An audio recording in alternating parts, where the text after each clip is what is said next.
यशोदा के भइले ललनवा महल मुरली बाजेला हो। यशोदा के भइले ललनवा महल मुरली बाजेला हो। ए ललना प्रगट भइल नंदलाल महल उठे सोहर हो। ए ललना प्रगट भये नंदलाल महल उठे सोहर हो। यशोदा के भइले ललनवा महल मुरली बाजेला हो। यशोदा के भइले ललनवा महल मुरली बाजेला हो। ललना प्रगट भइले भगवान गोकुल उठे सोहर हो। ललना प्रगट भये भगवान गोकुल उठे सोहर हो।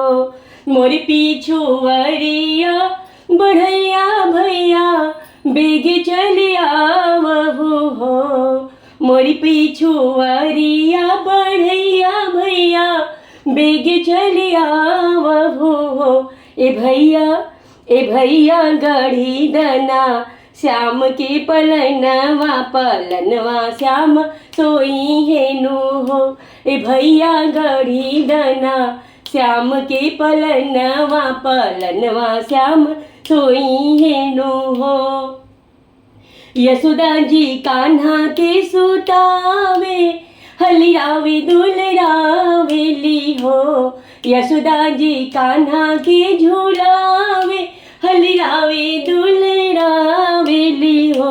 ए ललना लाली रे पलना कान्हा सोवस लोरिया सुनावेली हो। ए ललना लाली रे पलना कान्हा सोवस लोरिया सुनावेली हो। कबहू पलक हरि मोंदस अधर फड़कावेली हो। कबहू पलक कान्हा मोंदस अधर फड़कावेली हो। ए ललना यशोमती पलना झूलावेली कुछ गावेली हो। ए ललना यशोमती पलना झूलावेली लोरिया सुनावेली हो। झूलवा हुए कान्हा झूलवा हो आवरू से खेलहो हो। झूलवा हुए कान्हा झूलवा हो आवरू से खेलहु हो। ए कान्हा यमुना से जल भरी लाइब त झूलुआ झूलाइबी हो। ए कान्हा यमुना से जल भरी लाइब त झूलुआ झूलाइबी हो।